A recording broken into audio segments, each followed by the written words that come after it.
Vamos a ir juntos al libro de Juan, capítulo 12. Vamos a estar viendo una porción para nuestra edificación. Vamos a leer juntos la palabra de Dios, vamos a orar, vamos a recordar por qué estamos aquí, pidiéndole a nuestro buen Dios que nos ayude a fortalecer nuestra fe como es el propósito del Evangelio de Juan. El Evangelio de Juan, fortaleciendo nuestra fe. Génesis, fortaleciendo nuestra fe de nuestros orígenes. El Señor va a hacer una obra hermosa en tu vida, va a florecer tu fe, va a fortalecer tus convicciones y eso va a tener implicaciones hermosas en tu vida. Así que estamos convencidos de eso y por eso leemos la palabra de Dios con fe, por lo que Él hará durante este tiempo. El capítulo 12 vamos a verlo desde el versículo 1 el versículo 11, vamos a verlo así. Vamos a leer juntos la palabra del Señor. Dice así el versículo 1 del capítulo 12. Entonces Jesús, 6 días antes de la Pascua, vino a Betania donde estaba Lázaro, al que Jesús había resucitado de entre los muertos. Y le hicieron una cena allí. Y Marta servía, pero Lázaro era como uno de los que estaba a la mesa con él. Entonces María, tomando unos 300 gramos de perfume de nardo puro, que costaba mucho, ungió los pies de Jesús y se los secó con sus cabellos. Y la casa se llenó con la fragancia del perfume. Judas Iscariote, uno de sus discípulos, el que lo iba a entregar, dijo: ¿por qué no se vendió ese perfume por 300 denarios y se dio a los pobres?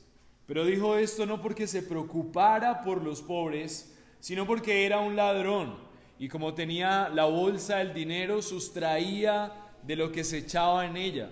Entonces Jesús dijo: déjala, para que lo guarde para el día de mi sepultura, porque a los pobres siempre los tendrán con ustedes, pero a mí no siempre me tendrán. Versículo 9. Entonces la gran multitud de los judíos se enteró de que Jesús estaba allí, y vinieron no solo por causa de Jesús, sino también por ver a Lázaro, a quien había resucitado entre los muertos. Pero los principales sacerdotes resolvieron matar también a Lázaro, porque por causa de él muchos de los judíos se apartaban y creían en Jesús. Mis hermanos, está la palabra de Dios y les invito a que oremos para que el mismo propósito que el Señor tenía para el pueblo que dirigió esta carta se cumpla en nosotros a través del Espíritu Santo y Cristo mismo en este lugar edificando su iglesia.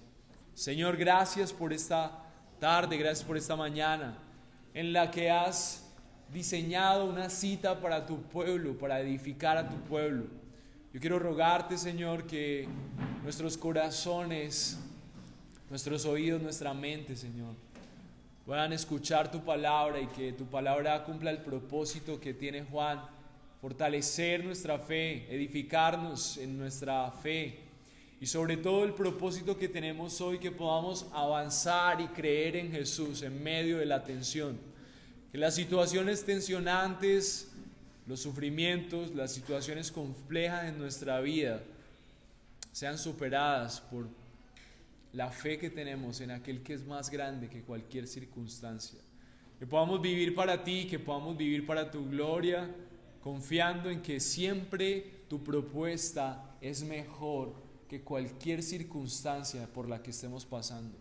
Señor, fortalece nuestra fe. Espíritu Santo, haz tu obra. Te lo pido a través de tu palabra en el nombre de Cristo Jesús. Amén.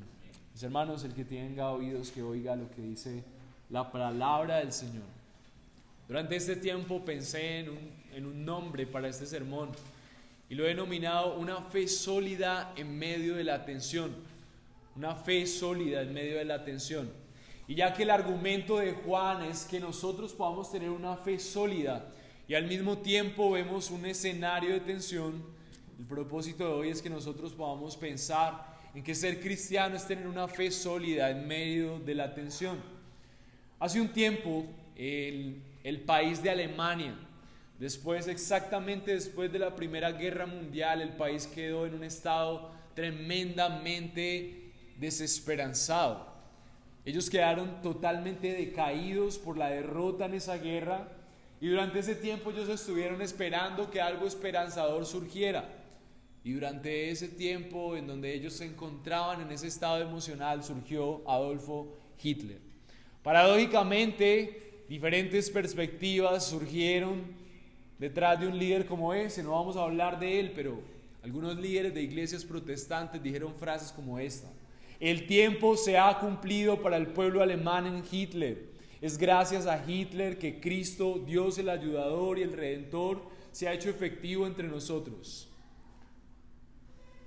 Frases como esta indignaron a los cristianos. Frases como esta llenaron de confusión. Pero también personas empezaron a poner su confianza en que tal vez un liderazgo como el de él iba a ser la esperanza para su país. Otros dijeron: Hitler es el camino, el espíritu y la bondad de Dios para el pueblo alemán. Ante esto, ante la posible blasfemia que estaban escuchando, se levantaron un grupo de personas, hicieron un pacto entre ellos para advertir acerca de lo que estaba pasando con el pueblo cristiano en medio de esta situación. Dietrich Bonhoeffer, uno de los pastores más famosos en medio del levantamiento de Hitler en ese tiempo, fue uno de los primeros en advertir a los peligros del nazismo creciente y la influencia de Hitler en las iglesias protestantes. Ellos firmaron un acuerdo para manifestar su total resistimiento a esas afirmaciones que estaban haciendo estos protestantes. Pero eso les costó mucho, eso les costó la persecución, a tal punto, para terminar la historia, Hitler fue muerto en manos del imperio nazi, solamente por sobrevivir en una fe sólida en medio de una tensión. La tensión era tan grande que él sabía que eso le iba a costar su vida y la vida de su pueblo.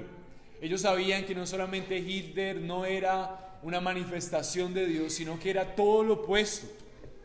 Y ellos emprendieron, no afirmando lo que ellos hicieron, pero se pusieron de acuerdo con un grupo que planeaba derrocar a Hitler.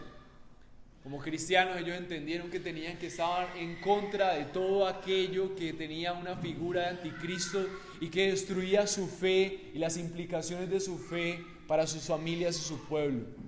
Cuando los nazis se dieron cuenta de las intenciones que ellos empezaron a planear, lo que había detrás de todos sus planes, los asesinaron. Libro recomendado: El costo del discipulado, por Dietrich Bonhoeffer, escrito en medio de la persecución nazi y muerto por Hitler mismo. Seguramente ninguno de nosotros está experimentando una persecución a tal nivel por la fe, pero al mismo tiempo nosotros necesitamos tener una fe sólida en medio de nuestras tensiones. Si bien nuestra tensión no es la persecución nazi o la persecución por el asesinato cuando nos congregamos, al igual que pasa en Medio Oriente, cada una de nuestras realidades enfrenta tensiones en las cuales vamos a tener que decidir sucumbir y asociarnos con las corrientes de este mundo, o creer en Cristo realmente como nuestra única fe, como nuestro único Salvador y confianza. Pues asimismo, en esa tensión que estaban viviendo los alemanes, se encontraban los cristianos en el siglo 70 después de Cristo, la época en la cual se escribió el Evangelio de Juan.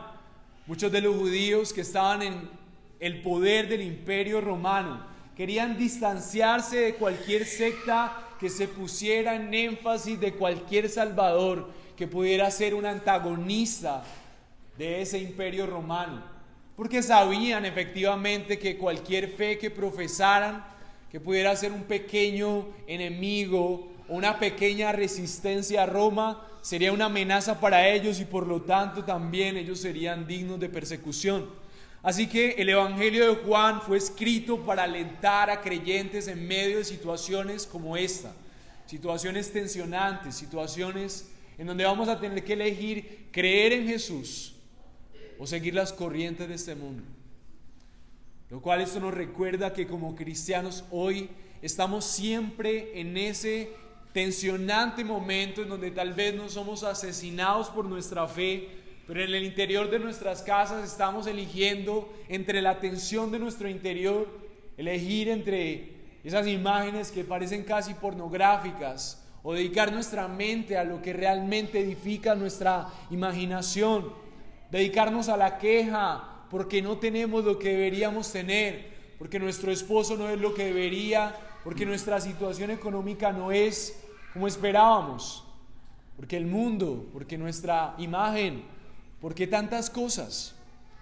Entonces el propósito de esta porción es que nosotros podamos entender que durante este tiempo el Señor nos está alentando con este énfasis que quiero que hoy recordemos. Cree en Cristo, en la tensión porque Él ganó tu confianza en la cruz. Actúa. Cree en Cristo en medio de la tensión porque Él ganó tu confianza en la cruz. Actúa. Mis hermanos, quise terminar este énfasis con este imperativo de actúa, porque muchas veces en medio de la tensión nosotros no solamente estamos de acuerdo con estar con las corrientes de este mundo, pero en el medio de la duda no actuamos por Cristo, no decidimos por Él, y por lo tanto las mismas corrientes nos rodean y terminamos siendo un cristiano del montón. Seguramente muchos cristianos, al escuchar las afirmaciones de estos pastores protestantes en medio de Alemania y al ver las amenazas del imperio nazi, se quedaron callados. Definitivamente Dietrich no era un cristiano común. Ninguno de nosotros está llamado a seguir a Cristo de una manera así, mediocre, de una manera en la que las corrientes de este mundo hacen y deshacen entre nosotros con la iglesia, mientras nosotros dejamos de proyectarnos como esos cristianos que alzan la bandera de la santidad de Dios con una vida ejemplar, con una vida radical hacia la fe. Así que vamos a ver 3 puntos que nos van a animar a creer en Cristo en medio de la tensión de nuestras circunstancias diarias. Y quiero que nos enfoquemos en analizar nuestro propio corazón y las tensiones que tú hoy estás viviendo. No hay humano sobre la faz de la tierra que crea en Cristo, que a diario no se vea enfrentado y desafiado por tensiones ya sea internas o exteriores, o juntas, para decidir creer en Cristo como su única esperanza y confianza, o sucumbir ante la pasividad, ante las corrientes del mundo que nos tensionan, que nos amenazan, que nos ponen en jaque. Y es necesario que durante estos 3 puntos nos evaluemos y nos animemos. Esos 3 puntos serán: la fe verdadera es una fe costosa. El primer punto lo vamos a ver: la fe verdadera es una fe costosa, y lo vamos a ver desde el versículo 12, capítulo 12, versículo 1 al versículo 3. El segundo punto será: la fe verdadera no está fundada en el interés, y esto lo vamos a ver desde el versículo 4 al versículo 8. Y por último vamos a ver: la fe verdadera te costará el todo por el todo. La fe verdadera te costará el todo por el todo, y lo vamos a ver desde el versículo 9 al versículo 11. Así que, teniendo en cuenta todo esto, vamos a analizar un poquito el contexto para analizar el nivel de tensión que tenemos en la escena frente a nosotros en la exposición del día de hoy. Durante este tiempo, estos versículos que comienzan el versículo 1, capítulo 12, dice: entonces Jesús, 6 días antes de la Pascua, vino a Betania, donde estaba Lázaro, al que Jesús había resucitado entre los muertos. El escenario es un escenario en donde ya había muchísimo de fama de Jesús. Jesús era tremendamente famoso en Betania porque era el lugar en donde vivía Lázaro. El milagro más sorprendente del ministerio de Jesús, con el que Él cierra ese ministerio de milagros para poner en afirmado lo que Él es como Mesías, está en ese milagro. Así que Betania ya había sido sacudida por ese milagro. Ya ellos estaban hablando acerca de este tal Jesús, de este tal Lázaro. ¿Quién es este? ¿Quién puede con su voz levantar a los muertos? Todos querían saber dónde estaba Lázaro, para saber si era evidente que aquel que ya todos estaban llorando durante días, ahora estaba vivo, como si nada hubiera pasado. Así que analizando este contexto ya sabemos que por el milagro de Jesús había mucho revuelo. Pero por otro lado también, este texto nos está diciendo que habían 6 días antes de que sucediera la Pascua.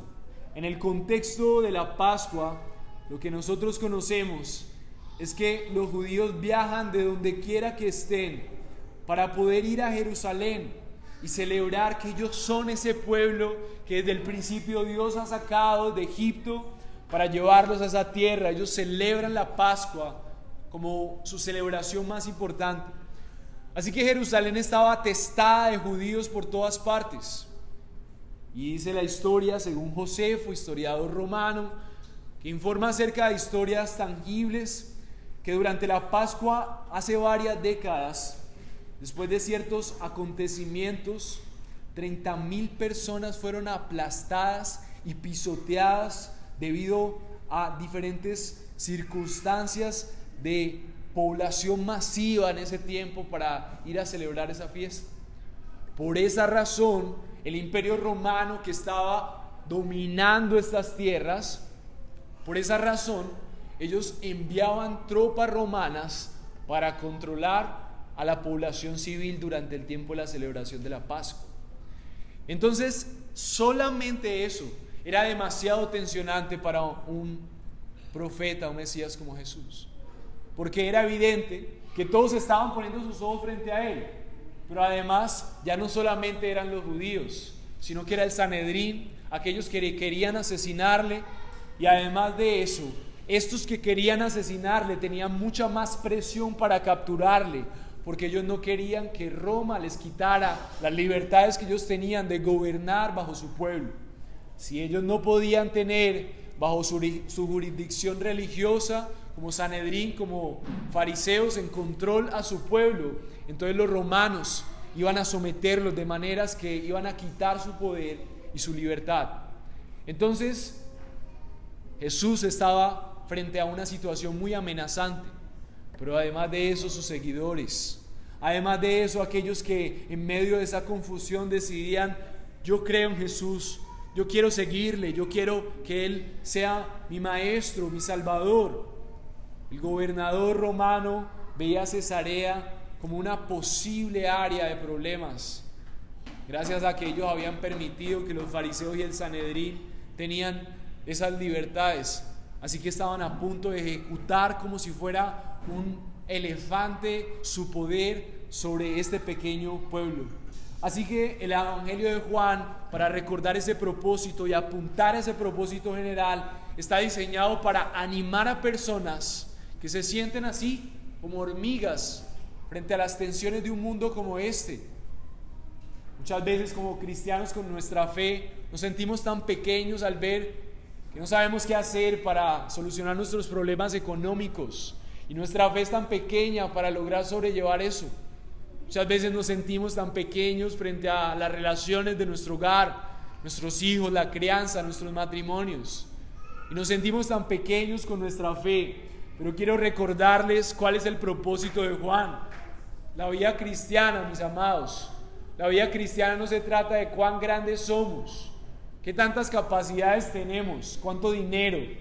El sistema de este mundo es así.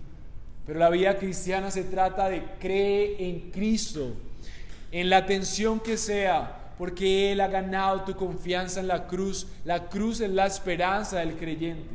Nosotros actuamos con base a esa fe. Así que el primer punto será: la fe verdadera es una fe costosa. Y lo vamos a ver en estos versículos que ya mencionamos. La fe verdadera, gracias mi amor, es una fe costosa. Después de ver el contexto y recordar que Jesús ha resucitado entre los muertos a Lázaro, el versículo 2 dice: y le hicieron una cena allí, y Marta servía, pero Lázaro era uno de los que estaban en la mesa con él. Un poco del contexto específico era que todos querían atender a Jesús. Al ver quién era la dimensión de este Mesías, ya no solamente eran los discípulos, había una ciudad entendiendo la sobrenaturalidad de quién estaban viendo en Jesús. Su esplendor, su gloria a través de sus milagros era claramente visible. Ellos no solamente estaban viendo a un profeta, estaban viendo ese posible Salvador prometido. La gente realmente estaba poniendo su confianza en Él. Y esto hacía todavía más tensionante la situación, porque los adeptos de los fariseos estaban perdiendo fuerza, porque Jesús era el Mesías prometido y ellos estaban creyendo en Él. Entonces, para ver un poco el contexto, en Marcos 14 dice: pero estando en Betania, la misma historia, en casa de Simón el leproso, y sentado a la mesa, vino una mujer con un vaso alabastro de perfume de nardo puro y de mucho precio. Quebrando el vaso de alabastro, lo derramó sobre su cabeza. Y entonces la escena que vemos aquí es en una casa diferente a la casa de Marta y María y Lázaro. Habían otras personas en la ciudad, dice aquí que era un leproso. Tal vez el leproso, entendiendo la naturaleza de quién era Jesús, quería tener una atención con Él, tal vez quería tener un acercamiento con aquel que podía sanarle, o un reconocimiento simplemente al entender la dimensión de la enfermedad y la posibilidad de este Jesús que podía sanar y ser esperanza, no solamente para la enfermedad, sino también para la vida eterna, para la salvación de todas las cosas. Entonces, entendiendo este contexto, vemos que hay un acontecimiento central en esta escena, y es que María, el versículo 3 dice: tomando 300 gramos de perfume de nardo puro, que costaba mucho, ungió los pies de Jesús y los secó con sus cabellos, y la casa se llenó con una fragancia del perfume. Hay tres características en esta escena, y durante esta enseñanza vamos a ver contrastes de diferentes escenas. No solamente la gente estaba atendiendo a Jesús, sino que María, que había tenido la posibilidad de conocer a Jesús de una manera más cercana, ya no le era suficiente hacer lo que comúnmente hacía antes. Ellos ya eran una casa que recibían a Jesús y le veían como ese Salvador. Pero la dimensión de la fe de María había crecido después de que Jesús, solamente con su voz, había sacado a su hermano de la tumba. Ella más que nadie sabía la dimensión de la muerte de su hermano. Ella más que nadie, al conocer a Jesús y al estar cerca con Él, conocía que Jesús podía hacerlo. Pero una vez que vio que Jesús efectivamente, con voz audible y autoridad, había llamado a Lázaro de la muerte a la vida, ella decidió tomar un poco más de su vida y entregar mucho más de lo que ella pensaba que era su fe hasta ese momento. Entonces tomó lo más valioso que tenía. Comúnmente, estas connotaciones que hay aquí, primero es que ella usa un frasco de 300 gramos, después lava con sus cabellos y unge la cabeza de Jesús. Comúnmente lo que se ve durante este contexto es que estos frascos eran sumamente costosos. No solamente eran costosos, sino que eran exquisitamente escasos. Muy probablemente provenían de regiones del Medio Oriente como Arabia, donde ahí se cultivaban y se conservaban este tipo de cosas. Así que esto era como un tesoro familiar. Esto era como algo tan valioso que representaba toda una familia. Tal vez esta mujer había heredado este frasco y era tan valioso lo que se conservaba ahí adentro, que la única manera de conservarlo era que el frasco estuviera totalmente sellado. La única manera de usarlo era romperlo, y una vez abierto teníamos que usarlo del todo. Otros contextos dice que el costo de este frasco era equivalente a un año del jornal de un trabajador común. Y sumando eso, son más de 19 millones en nuestro contexto actual. Entonces, lo que está sucediendo en esta casa, ya era escandaloso el milagro de Jesús, ya era escandaloso estar en el contexto de la Pascua, y ahora esta mujer, entregando lo mejor que tenía de su familia, acaba de hacer un acontecimiento todavía más escandaloso. Una mujer acaba de derramar aproximadamente, según nuestro contexto, 19 millones en la cabeza de un hombre que no se sabe quién es. Pero todos dicen que Él es el Salvador. Todos por esa razón murmuraron. Todos por esa razón empezaron a preguntarse, ¿por qué no usó esto de otra manera?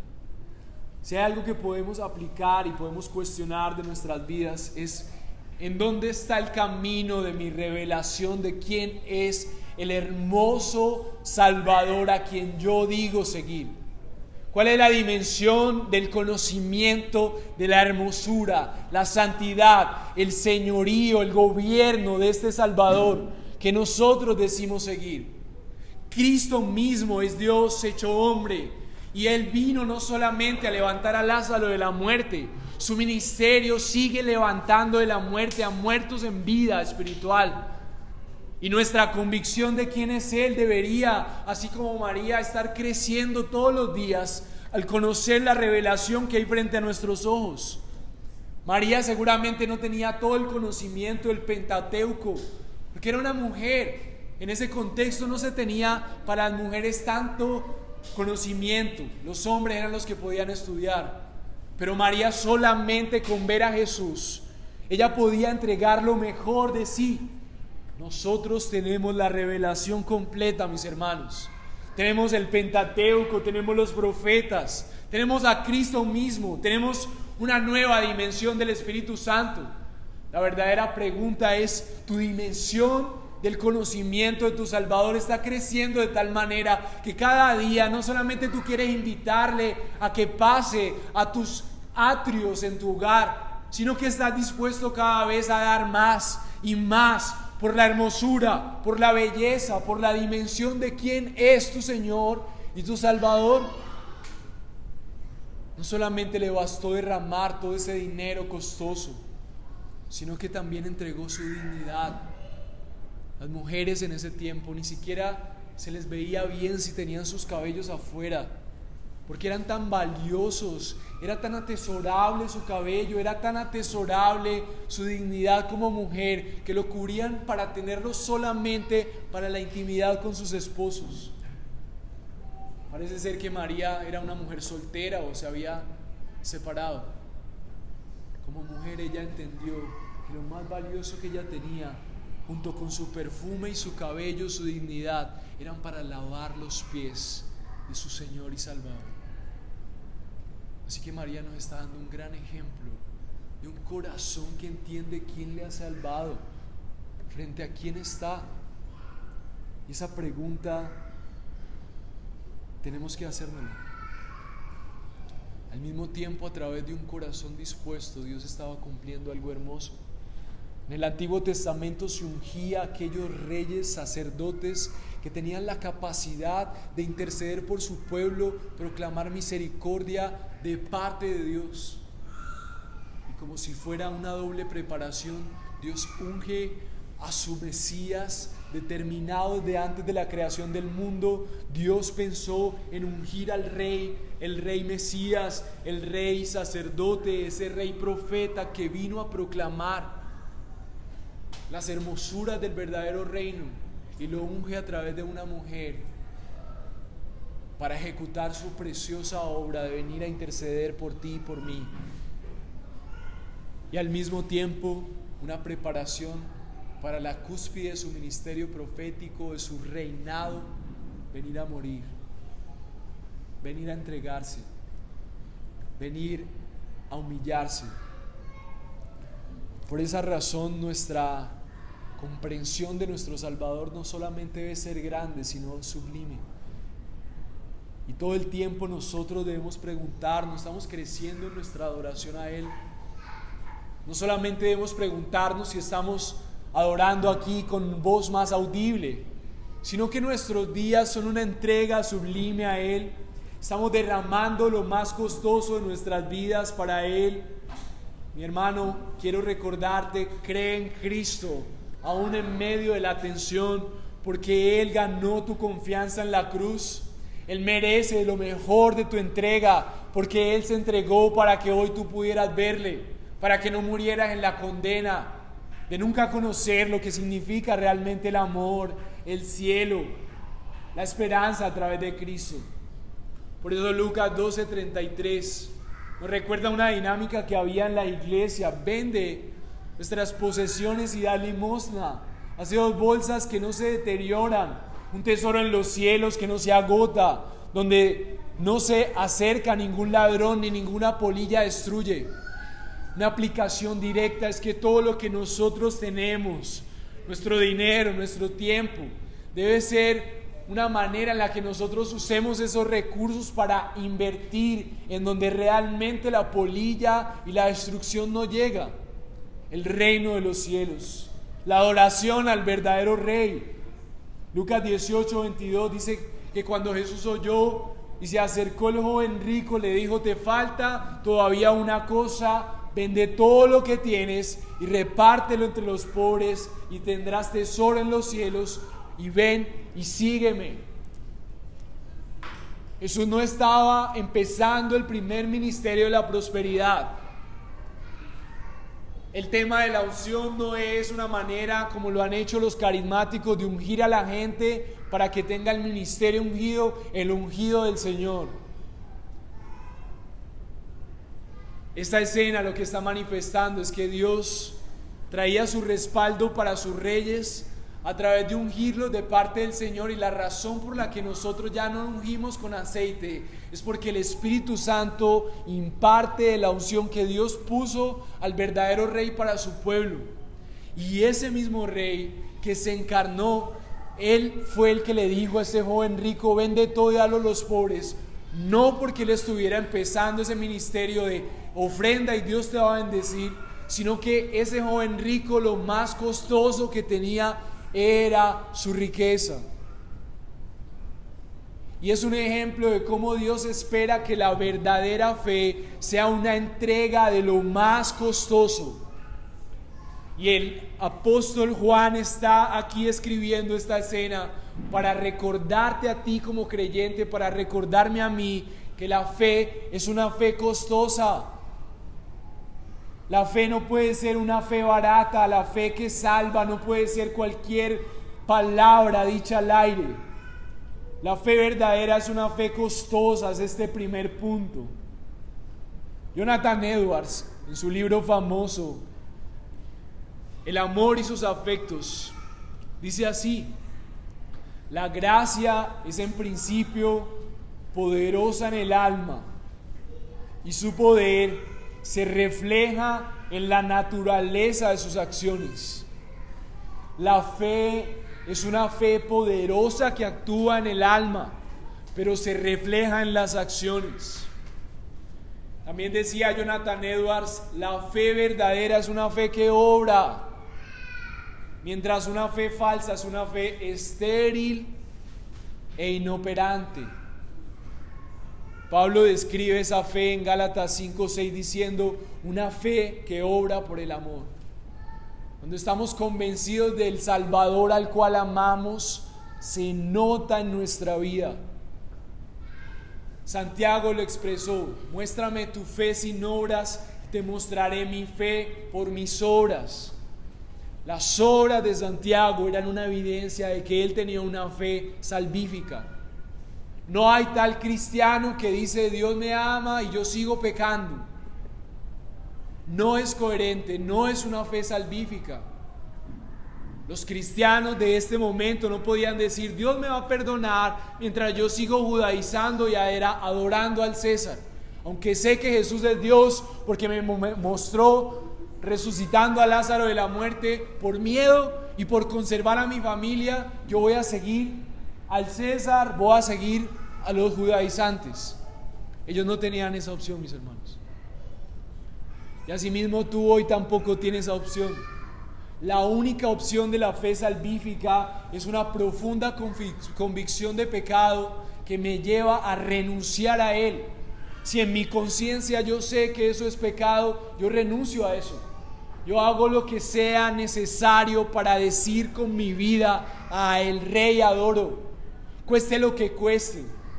Y tal vez tu alabastro sea tu sueño cada mañana, que te impide tener tiempos con Dios antes de ir al trabajo, tu comodidad. Tal vez tu frasco de loción más costoso sea tu orgullo, que te impide caer de rodillas a decir: Señor, amo todo lo que a ti te desagrada, ayúdame a abandonar esto. Tal vez sea tu placer sexual, en donde necesites decirle: Señor, mi frasco atesorable es como busco placer sexual y necesito entregarte mi placer y que tú seas el dueño de mi sexualidad, para que eso sea cuando tú quieras, no yo cuando yo quiero. Tal vez tu frasco sea tu falta de amor y de entrega por tu esposa o esposo. Mi hermano, cree en Cristo en medio de la tensión de tu realidad hoy, porque Él ganó tu confianza en la cruz. Actúa. No actuamos sobre la base de nuestras competencias. Actuamos sobre la base de que Cristo venció nuestro pecado en la cruz. ¿Cómo está tu adoración? ¿Cómo están tus devocionales? ¿Cada día son más aburridos? ¿O cada día tú estás diciendo: Señor, no permitas que caiga en la monotonía? Aviva mi corazón, que yo pueda entender la dimensión de quien tú eres, que cuando tú regreses yo pueda verte cada vez más cercano de lo que eras cuando te vea con mis ojos, porque cada mañana anhelaba mirar tu rostro, porque eras claramente visible a través de tu palabra, a través de la iglesia. ¿Cómo está tu entrega?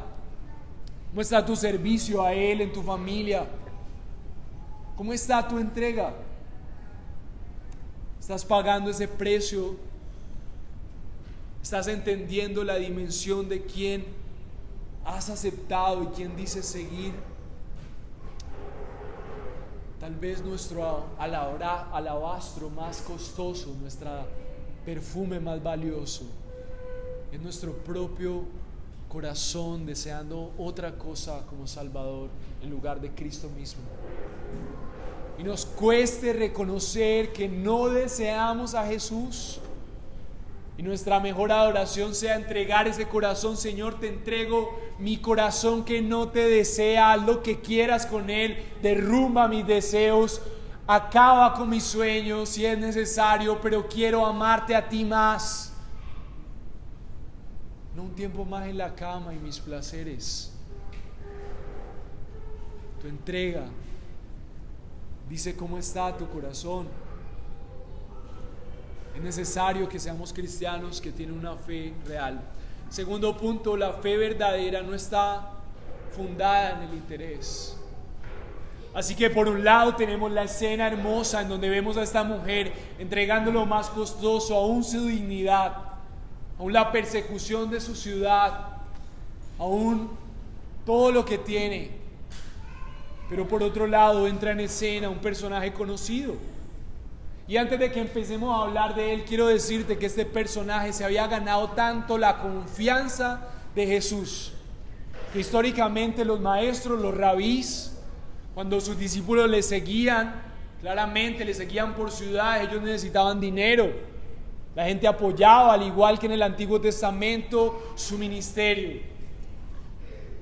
Y la única persona que se le destinaban los recursos es la persona que se había ganado la confianza por su credibilidad. Judas, con su testimonio, podía ser esa persona de todos los discípulos. Hoy en día, si te dicen Judas, está mal, pero seguramente Judas tenía un gran perfil entre los discípulos, y por eso se le había destinado el dinero, porque ese era el orden: alguien confiable, alguien íntegro. Y el versículo 4 dice: y Judas Iscariote, uno de sus discípulos, el que lo iba a entregar, dijo: ¿por qué no se vendió este perfume por 300 denarios y se dio a los pobres? Una gran expresión de alguien con el perfil de Judas. Al escuchar todo a Judas, uy, sí, es alguien tan correcto. Debimos habernos cuestionado qué hacer con algo tan valioso. Tan hermoso Judas, siempre con las mejores aportes, con la mejor administración de sus recursos, la persona moralmente más correcta. Muchas veces la persona que menos está viendo su Señor, porque está tan enamorado de su propia moral que no puede humillarse para reconocer su necesidad del Salvador. Y entonces dice así, versículo 6: pero dijo esto no porque se preocupara por los pobres, sino porque era un ladrón y Como no tenía la bolsa del dinero, sustraía lo que echaba en ella. ¿Por qué Juan podía contar esto? Si los discípulos hubieran sabido que Judas hacía eso, lo hubieran sacado. No sabían, confiaban en él. Mis hermanos, la iglesia está llena de este tipo de personas que aún están tan engañadas de su propia moral, que no se han dado cuenta que su fe no es fe salvífica, que solamente buscan a Dios por interés, que solamente están esperando que Dios les dé la siguiente posición económica para poder sí adorarle y volver a pedirle. Por eso este punto es: la fe verdadera no está fundada en el interés. La fe verdadera no está fundada en si Dios te da algo. La fe verdadera no está fundada en si Dios te responde a tu petición más anhelada. La fe verdadera solamente tiene un objetivo, y es Cristo, su hermosura, su belleza, su majestad, su señorío, su grandeza, su deidad. Solo Él es Dios, y nuestro mayor tesoro es Él mismo. El problema de Judas es que no vio la hermosura de quien tenía frente a él. Judas era terrible, no, somos igual a Judas. Solamente buscamos a Dios con fervor cuando tenemos un problema, cuando nuestro trabajo está difícil, cuando no nos soportamos a nuestro esposo y esposa. Tenemos el mismo corazón de buscar a Dios como Judas. No le amamos. No le buscamos por lo que Él es. Mis hermanos, pero Jesús responde con tal ternura y tal nobleza que ante la apelación de Judas dice en el versículo 7, dice: déjala para que guarde esto para el día de mi sepultura. Porque los pobres siempre los tendrán con ustedes, pero a mí no siempre me tendrán. El Jesús que sabía quién era Judas no responde, sino que le ama con misericordia y le dice: déjala que haga lo que está haciendo. Afirma la adoración de María y les dice: los pobres son importantes, ustedes siempre los van a tener entre ustedes. Él está apelando seguramente al mandamiento que hay en Deuteronomio acerca de los pobres y el pueblo de Dios pendiente de ellos. Él no está menospreciando a los pobres. Él está diciendo: ustedes van a seguir cuidando a los pobres, pero tal vez en este momento hay algo más grande que la misericordia a los necesitados, y es la adoración al verdadero Rey. Y yo no siempre voy a estar entre ustedes. No siempre vamos a tener la oportunidad de saber que adoramos a Dios con nuestra entrega. Jesús volverá y el tiempo será recortado. Todavía se puede decir hoy: mi hermano, mi hermana, entrega tu vida, cree en Cristo, aún en medio de la tensión de tu agenda, en medio del cansancio, en medio de tu escasez, en medio de tus pasiones. Entrégate a Cristo. ¿Por qué? Porque entregarse a Cristo será tu confianza. Él y la obra de la cruz será lo que realmente tú necesitas para aquello que anhelas. Entrégate, el Señor te dará su reino, y con todo lo que necesitas, su reino. Actúa. La fe verdadera tiene como objetivo a Cristo, no el dinero, no la comodidad, no el placer, no la salud. El Señor debe ser tu Señor. C.S. Lewis, en una de sus frases más contundentes, dijo: el ser humano solamente tiene dos maneras de caminar. Está dando pasos para parecerse cada vez más a un ángel y a un ser que ha sido redimido, que puede actuar cada vez más a favor de lo que dice creer, o está dando pasos para parecerse a un demonio. Es una conclusión difícil, pero es la verdad. Solamente hay dos caminos. Nuestros pasos, aún como nacidos de nuevo, se parecen cada vez más a lo que Dios espera de sus hijos. O tal vez podemos ser gente que dice tener fe en Jesús, pero su caminar no manifiesta eso. Y si bien sabemos que la esperanza no es el legalismo, sabemos que no vamos a salir de aquí diciendo: sé como María, entrega lo mejor de ti. La razón por la que no podemos hacer eso es porque somos como Judas. Es mi realidad, es tu realidad. No podemos creer como realmente deberíamos. Por eso el tercer punto es: la fe verdadera te costará todo por el todo. Y cuando me refiero a todo por el todo, es la entrega de toda tu vida por realmente quién es tu todo, y es Cristo mismo. La fe verdadera es comprender que no estamos entregando nada cuando entregamos todo lo que somos para obtener quien realmente vale, quien realmente es todo. Porque esta mujer podía entregar lo más costoso.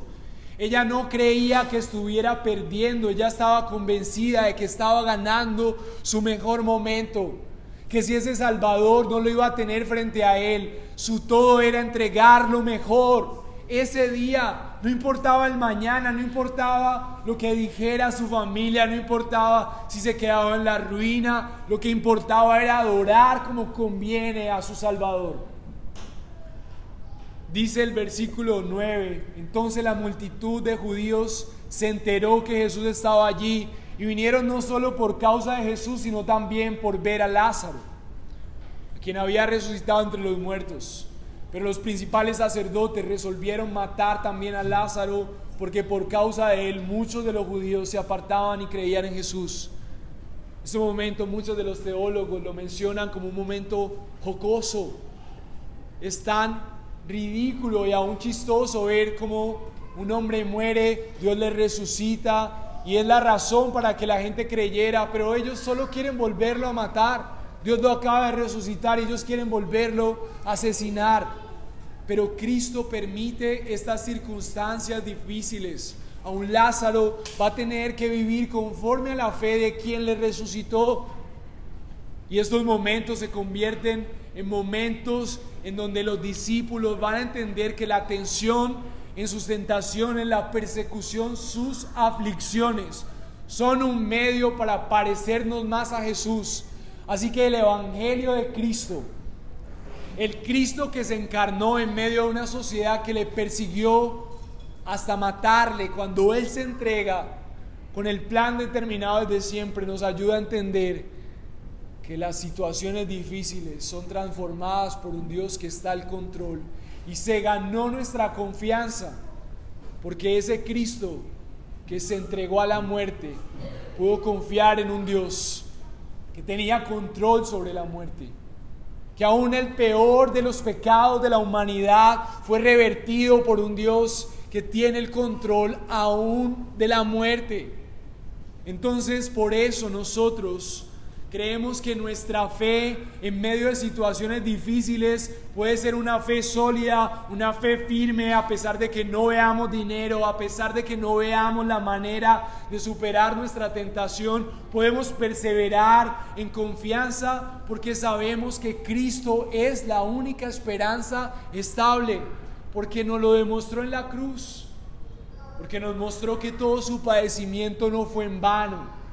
Es posible creer que ser cristiano es nuestra mejor opción porque Cristo nos lo ha demostrado, porque la evidencia de los hombres de Dios de la historia nos ha mostrado que no hay ningún justo desamparado, ni igual ningún hijo de Dios que mendigue pan. El Señor será fiel con aquellos que confíen en Él en medio de la tensión. No hay manera en la que Dios haya planeado un mejor momento para glorificarse que enviando a su Hijo al momento de abandono, al momento de desesperanza, tortura, y en medio de todo eso el Señor Jesús empieza una oración como la del Salmo 22, en donde dice: Dios, ¿por qué me has abandonado? Pero al final de ese salmo, a pesar de la expresión de lo que dice ese salmo, me rodean como perros, me traicionan. Al final el propósito de Jesús no era decir: ay, me abandonaste, Dios. El propósito de Jesús al final de ese salmo era terminar exaltando a aquel que se llevaría la gloria aún en medio de la muerte. No importa si no ves nada, mi hermano, cree en Cristo aún en la tensión, porque Él ganó tu confianza en la cruz. Nuestro Salvador no se quedó en la tumba, está vivo, reina para siempre. Hebreos 1:2 dice: en estos últimos días Se nos ha hablado por medio de su Hijo, en quien constituyó heredero de todas las cosas, por medio de quien hizo también el universo. Él es el resplandor de su gloria y la expresión exacta de su naturaleza. Él sostiene todas las cosas por la palabra de su poder.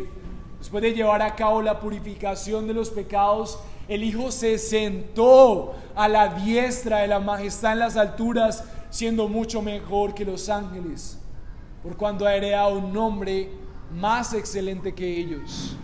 Mis hermanos, en quien hemos puesto nuestra confianza es en el mismo creador del universo. Él es confiable. Él es digno de que rompamos lo más valioso para entregarlo frente a su trono, en el cual gobierna el universo, incluyendo tu vida y tus sueños fallidos. Él es el cumplimiento del profeta, sacerdote y rey que tú y yo no pudimos ser, para que nosotros nos acerquemos a Él con confianza.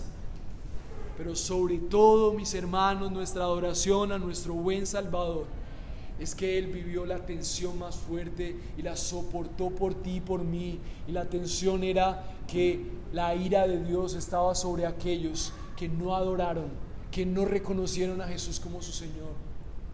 Estudiamos que la impiedad es la falta de temor de Dios. El ser humano no teme a Dios, le irrespeta con toda su proyección en la vida, y lo único que merecía era el castigo eterno y la ira de Dios sobre él. Pero Isaías 53 dice: nuestro mayor, la corona de la adoración de Jesús, debido a la angustia de su alma, Él lo verá y quedará satisfecho. Por su conocimiento el justo, mi siervo, justificará a muchos y cargará las iniquidades de ellos. Jesús cargó nuestro irrespeto contra Dios, fue molido a causa de nuestros pecados. Él soportó la tensión más terrible, y es la tensión de la ira de Dios sobre tu vida, y la soportó en la cruz. Y por esa razón, gracias a que tú hoy ya no tienes que lidiar con la ira de Dios y el juicio sobre tu irrespeto sobre Él, tú lo único que tienes que hacer es entregarte en adoración. Y por eso Pablo a la iglesia decía como una orden, después de haber entendido que han sido librados. Juan 3:18 lo recuerda muy bien: el que cree no es condenado, pero será creer como creen los demonios creen y tiemblan, pero nunca Jesús será nuestro Señor, su Señor. El cristiano verdadero lo demuestra con su vida, pagando el precio que sea necesario para exaltar a su Rey, lo que sea necesario. Si nos está costando solamente tener un devocional, ¿cuánto nos costará cuando tengamos que proclamar el Evangelio en medio de nuestras ciudades y seamos perseguidos por nuestros jefes, amigos y familia? ¿Cuánto nos costará cuando tengamos que decidir por la pureza en medio de la tentación? Seremos infieles en nuestros matrimonios. ¿Cuánto nos costará no pagar un soborno y ser un pueblo diferente que glorifica a Dios, si nuestra relación con Dios, siquiera con Él, no está bien? El que cree no es condenado, pero el que no cree ya ha sido condenado. Así que mi hermano, mi hermana, mi invitado, mi amigo, si tu fe no muestra obras coherentes a eso, hoy puede ser el día en donde tú te arrepientas.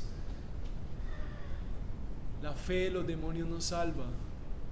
La fe salvífica es una fe que tiene capacidad de cambio, que tiene una manifestación visible, es evidente. La gente puede decir: ahí hay un hijo de Dios, ahí hay un seguidor de Jesús, porque vemos a Jesús en él.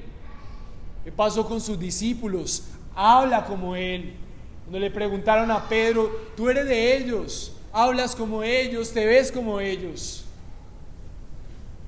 ¿Qué pasa con esos que dicen ser cristianos, pero no son esposos como sería Jesús? No son esos empleados que Jesús sería si estuviera en tu empresa, en tu familia. No somos salvos por las obras, pero si nuestra fe es real, nuestra vida tiene que mostrar la evidencia de eso.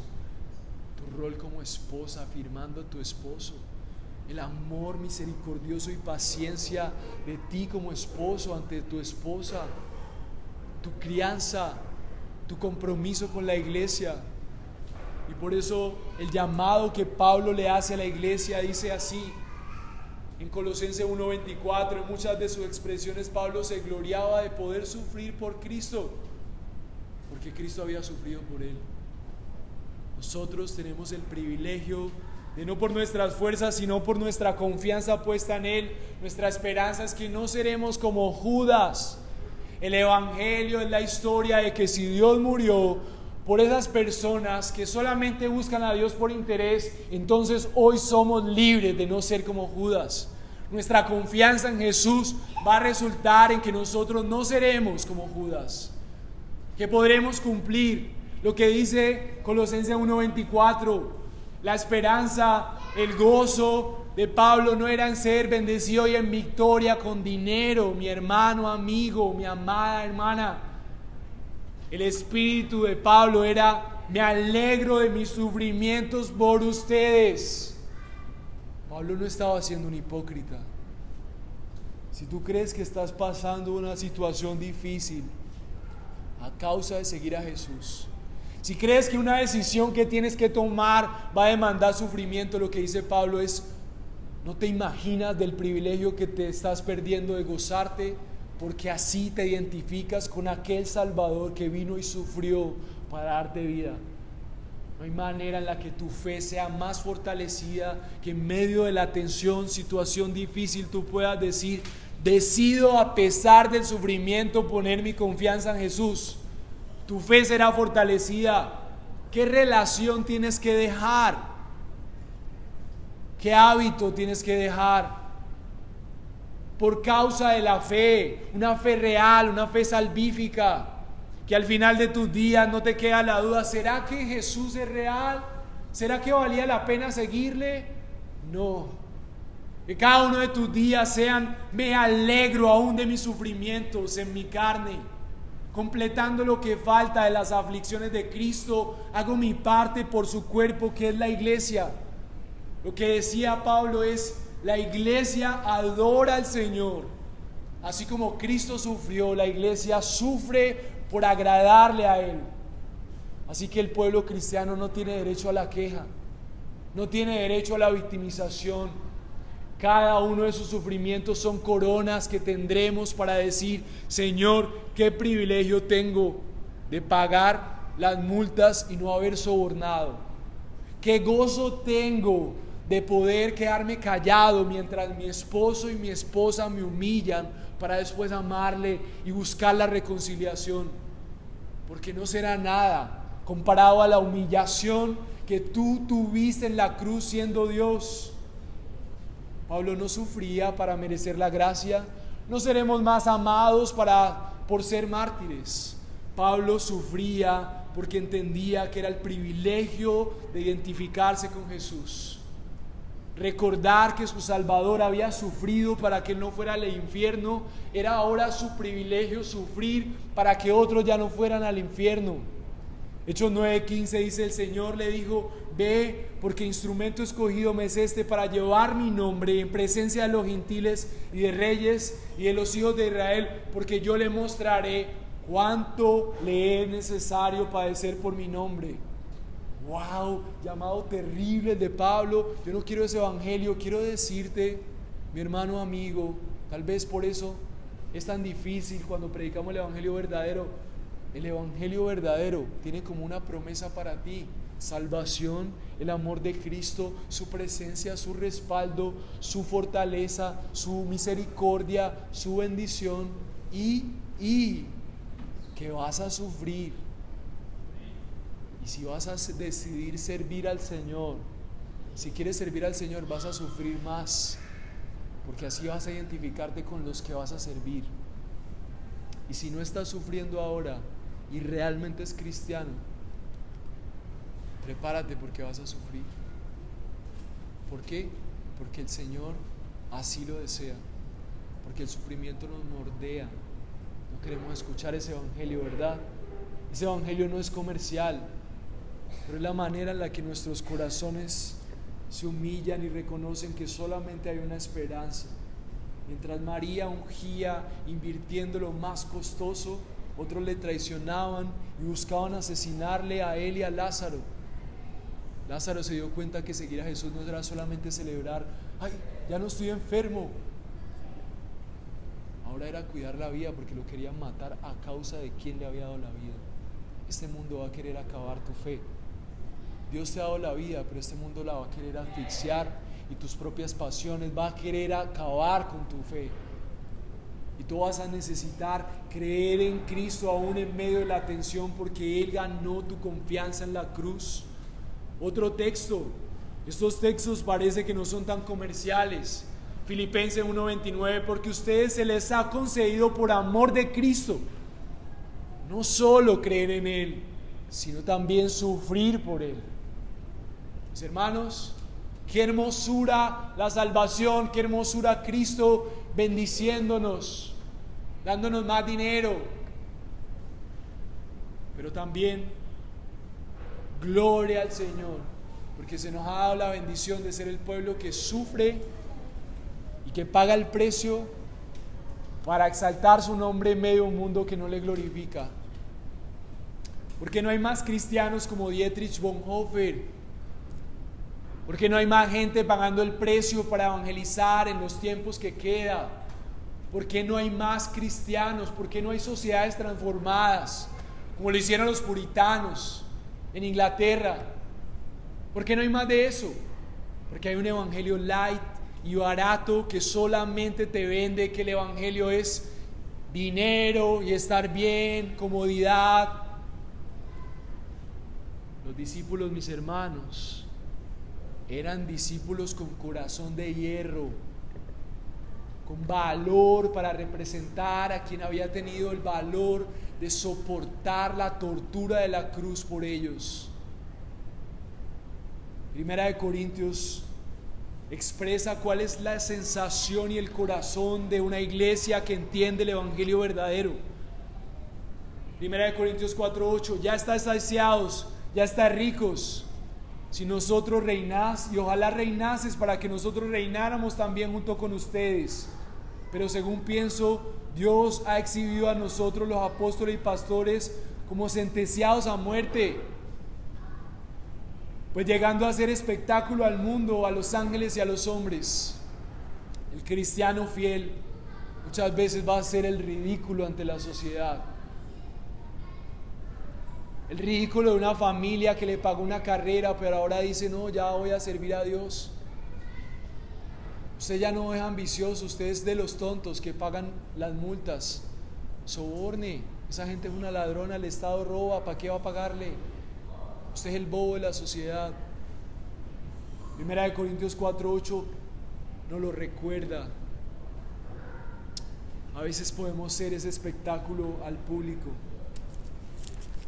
Y un sentir hermoso que también está en ese mismo capítulo de Corintios, capítulo 4. Nos recuerda cuál es el espíritu que había en ellos.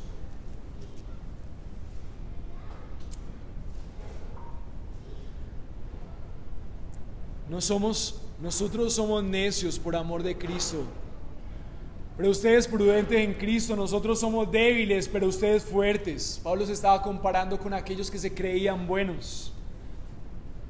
Ustedes son distinguidos, pero nosotros sin honra. Hasta el momento presente pasamos hambre y sed, andamos mal vestidos, somos maltratados y no tenemos dónde vivir. Nos agotamos trabajando con nuestras propias manos. Cuando nos ultrajan, bendecimos. Cuando somos perseguidos, lo soportamos. Cuando hablan mal de nosotros, tratamos de reconciliar, mis hermanos. Hemos llegado a ser hasta ahora la basura del mundo, el desecho de todo. No les escribo esto para avergonzarlos, sino para amonestarlos como a hijos míos amados, porque aunque ustedes tengan innumerables maestros en Cristo, Sin embargo, no tiene muchos padres, pues en Cristo Jesús yo los engendré por medio del Evangelio. Por tanto, los exhorto, sean imitadores míos. Mis hermanos, como muchas veces se dice, tribulados pero no derrotados. Situaciones difíciles habrán, pero nuestra fe firme en Cristo, Él será fiel para sostenernos. Mis hermanos, como conclusión, la fe verdadera es una fe costosa. No esperes el reino sin luchar por él. La fe verdadera no está fundada en el interés. Pero por último, mi hermano amado, la fe verdadera te costará el todo por el todo. El todo es toda tu comodidad, el todo es todo lo que eres, por realmente quién es el todo, que es Cristo el hermoso, el invaluable, el verdadero tesoro, el Rey de reyes y Señor de señores. Así que yo quiero animarte, primero un compromiso de derramar lo más valioso de tu comodidad para tener tiempos vibrantes con Jesús, y no te pares de tus rodillas hasta que tu amor por Cristo en esa mañana haga que tú desees abandonar tus placeres. No desistas de doblar tus rodillas hasta que tu pasión por Cristo supere tus pasiones sexuales. No te detengas de buscar a Cristo con un corazón genuino hasta que veas cómo tus prioridades cambian de orden, porque Cristo es el Rey y tu prioridad, y tú estás sometido a Él porque Él es el único Dios que existe. Y comprométete con la iglesia. Haz que la iglesia cada vez ame más a Cristo. Pregúntate cómo con tu testimonio, tu vida, tú podrás animar a otros a tener una fe salvífica, a entender cómo tener una fe en medio de la tensión. Cree en Cristo aún en medio de la tensión, porque Cristo ganó tu confianza en la cruz cuando murió, cuando tú eras como Judas, y te recibió como a Cristo. Mi hermano amado, cree en Cristo. Él se ganó tu confianza en la cruz. Ya no duermas, actúa, que tu fe se vea y que la gloria de Cristo brille en tu vida. Mis hermanos, oremos.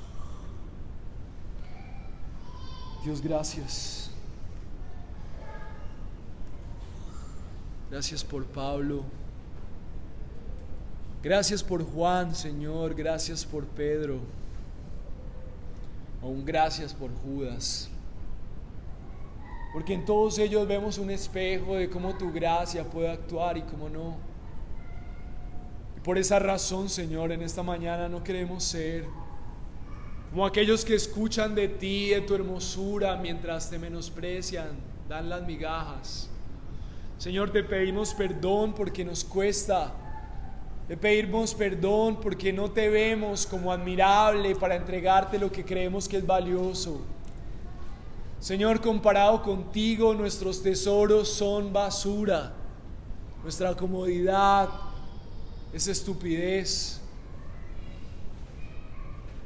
Nuestra riqueza es tontería y pérdida de tiempo, Señor. Nuestro anhelo de estabilidad es absurdo. Señor, ayúdanos a comprender que todo lo tenemos en aquel que se ganó nuestra confianza en la cruz. Yo te ruego, Señor, no importa cuánto seamos, no importa dónde estemos, no importa las condiciones, Señor, haznos una iglesia que realmente tiene fe en ti como nuestro Señor y Salvador. Señor, aviva, por favor, nuestra fe. Te lo pedimos en el nombre de Cristo Jesús.